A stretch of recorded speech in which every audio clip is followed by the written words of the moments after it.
네, 국토부가 오늘 서울을 비롯한 주요 수도권 지역에서 분양권 불법 전매 단속에 들어갔습니다. 최근 분양권 시장에서 불법 거래가 급증하고 있어 이를 집중 점검하고 주택시장의 교란 행위를 잠재운다는 방침인데요. 최근 기승을 부리고 있는 분양권 시장의 불법 행위를 보도국 양한나 기자와 함께 짚어보겠습니다. 안녕하세요. 네, 안녕하세요. 네, 오늘 국토부가 이 분양시장 불법행위 단속에 나섰다는데요. 어떤 내용인지 짚어주시죠. 네, 최근 떴다방을 비롯한 분양권 불법 전매나 청약통장 불법 거래, 다운계약 등 분양시장에서의 불법 행위가 급증하면서 국토부가 오늘 오전 지방자치단체와 합동으로 현장 실태 점검에 나선 것입니다. 서울 강남구 개포동과 위례 신도시, 하남 미사와 부산시 4곳에서 이 분양권을 둘러싼 불법 행위를 집중 점검했습니다. 이번 점검을 위해 국토부와 지자체 공무원 40명에서 50명이 파견이 됐는데요. 국토부는 오늘 이후로 단속 기한을 두지 않고 점검 지역을 더 확대해 나간다는 방침입니다.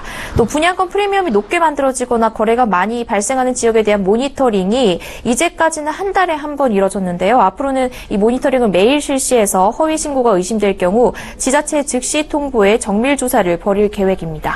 네, 최근 분양시장에서 이런 불법 거래가 얼마나 많이 일어나면 국토부가 이런 조사까지 하는 거죠? 네, 주로 투기수요가 많이 몰리는 인기 신도시의 신규 분양 아파트를 중심으로 불법 행위가 기승을 부리고 있는데요. 최근 남양주 다산 신도시나 화성 동탄 이신도시 등지에서 단기 차익을 노린 투기 수요 그리고 소위 떴다방이라 부르는 중개업자들이 몰리고 있는데요.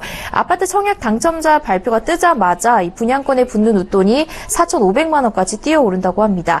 단기 전매, 미등기 전매, 다운계약 등 동원되는 수법도 아주 여러 가지인데요. 서울 분양권 거래량을 보면 올 2분기만 2천여 건이 넘어서고 있는데 서울 분양권 거래 조사가 시작된 2006년 이후 분기별 최대 수준이라고 합니다.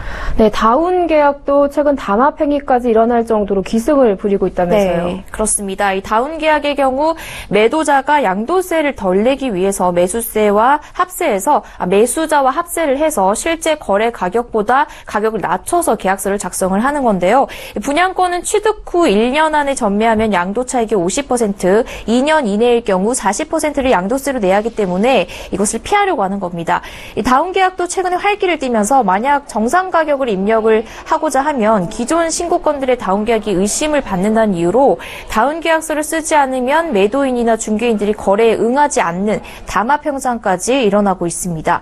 이 다운 계약이 적발되면 거래를 중개한 공인중개사를 포함해 매도자, 매수자 모두 허위 신고에 따른 과태료로 분양권 취득가액의 5% 이하를 내야 되고요. 매도자에게는 원래 납부해야 할 양도세에다가 신고 불성실 가산세 명목으로 납부세액의 40%, 그리고 납부 불성실 가산세 명목으로 1일당 0.03%의 벌금이 부과됩니다. 네, 자, 이 분양권 투기를 막기 위해서 이 분양권 매매 금지 기간을 두고 있는 건데요. 네. 이를 어기고서 암암리에 분양권을 거래하는 것을 불법 전매라고 하는 거죠? 네, 그렇습니다. 이 분양권은 당첨이 되고 나서 1년 동안 매도를 금지하고 있습니다. 그런데 인기 지역의 경우에는 이 분양권에다 웃돈이 붙기 때문에 1년을 기다리지 않고 불법으로 그 분양권 사고팔고 하고 있는 것입니다. 법보다는 당장 눈앞에 돈이 더 커 보이는 그런 것이죠. 또 불법 전매를 하더라도 적발이 쉽지 않아서 처벌을 받는 사람이 많지 않은 것도 불법 전매를 계속해서 부추기는 요인이라고 볼 수 있는데요. 이 불법 전매는 적발될 경우 매도자는 물론 매수자 역시 3년 이하의 징역이나 3천만 원 이하의 벌금형에 처해지고 10년간 청약 자격도 제한이 되는데요. 이 같은 법적 처벌을 차치하더라도 분양권에 웃돈이 계속 붙어서 아파트 값이 올라가기 때문에 결국 내 집 마련을 원하는 실수요자가 가장 큰 피해를 보게 되는 것입니다. 네, 또 청약통장 불법 거래도 있다던데 이건 어떤 수법이죠? 네, 이 청약통장에 돈을 주고 사고 파는 행위도 역시 불법인데요. 수도권 신도시나 부산 등 인기단지에서는 이 당첨 안정권에 속한 통장이 4천만 원에서 5천만 원 선에서 거래되기도 합니다. 보통 전봇대 등의 광고문을 붙이는 방식으로 청약통장을 사들이는데요. 무주택 기간이 길고 부양가족이 많아서 청약 가점이 높은 이들이 주요 타깃층입니다. 이렇게 전단지나 인터넷 사이트, 문자 메시지를 통한 광고 행위 자체로도 처벌이 가능한데요.